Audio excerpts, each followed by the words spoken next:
Chers amis, bonjour. Si vous avez des petits soucis d'angle d'attaque avec votre driver, c'est-à-dire que si vous arrivez un petit peu trop en descendant ou un peu trop à plat, alors qu'il faut arriver légèrement avec un angle remontant avec le driver pour avoir une balle qui monte un petit peu plus facilement et pour surtout avoir moins de spin, d'abord référez-vous à la vidéo sur comment on vise, donc pourquoi on vise avec les yeux. Peut-être que déjà ça vous aidera beaucoup. Là maintenant, je vais vous proposer deux exercices pour réussir à avoir un angle un peu plus remontant avec votre driver. Le premier, c'est tout simplement en mettant un tee, non pas standard, mais un tee plus petit. La balle est légèrement surélevée et vous aurez naturellement plus de facilité à arriver soit avec un angle plat, soit avec un angle très légèrement remontant. Je vous montre ça. En temps normal, on ne met qu'un seul tee sur un tapis de practice, mais là j'ai mis les deux pour vous montrer. La taille standard d'un tee, c'est quand l'équateur de la balle reste à l'intérieur de la face de club. Donc ce tee là, le tee blanc, est parfait pour jouer de manière standard.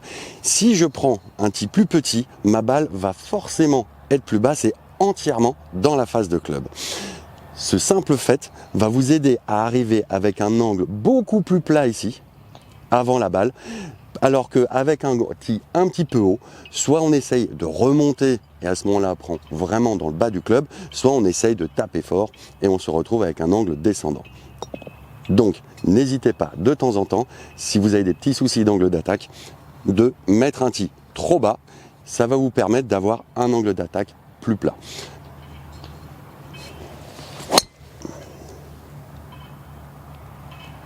Bien sûr, vos balles partiront plus basses que d'habitude, mais là, la trajectoire de la balle n'a absolument aucune importance. La seule chose qu'on veut réussir à avoir, c'est un angle ici, plat, voire très légèrement remontant.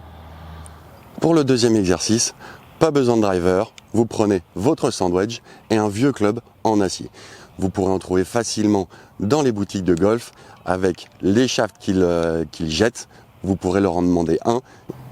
Vous placez le vieux club sur le tapis, la tête de club vers l'avant et pas à l'intérieur, vers l'extérieur, et toute la partie du shaft que vous allez contacter se trouve ici.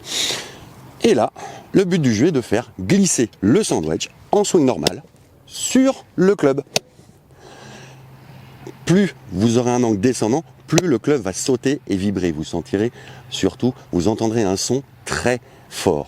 Alors que si vous le faites glisser, vous entendrez un son beaucoup plus long, même si c'est un peu fort. Et une fois que vous avez fait plusieurs fois ce mouvement, vous prenez une balle et vous dites maintenant, je veux faire la même chose. Ces deux exercices vont, comme je vous l'ai dit, vous aider à améliorer votre angle d'attaque. Vous avez besoin donc d'un tee un peu trop petit, un driver, un sandwich et un vieux club en acier. Voilà. Sur ce, entraînez-vous bien.